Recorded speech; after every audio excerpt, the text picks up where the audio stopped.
কেউ যদি তোমারে বলে যে আমি সব জানি, তুমি 2 আঙ্গুল দেখিয়ে বলো তুমি কিচ্ছু জানো না, তোমার শিখার অনেক বাকি। জাননেওয়ালার উপরও জাননেওয়ালাও আছে, ঠিক কিনা? এজন্য আমরা যেন বিনয়ী হই। বিনয়, হাম্বলনেস, আরবিতে বলে তাওয়াদু, এটা খুবই জরুরি। এগুলো আমাদের মধ্যে এখন নাই। আমাদের মধ্যে ইগো প্রবলেম আছে না নাই? অহংকার, জেলাসি, অ্যারোগেন্স, এগুলো থেকে সম্মানিত ভাইয়ের আমাদেরকে বেরিয়ে আসতে হবে। দেখবেন সমাজে যারা খুবই হাম্বল, বিনয়ী, তাদেরকে সবাই পছন্দ করে না?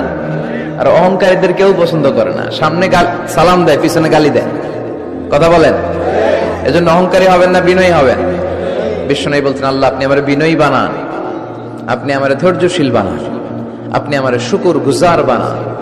আমার চোখে আল্লাহ আপনি আমার ছোট বানান, মানুষের চোখে আপনি আমারে বড় বানান। পড়েন আমিন।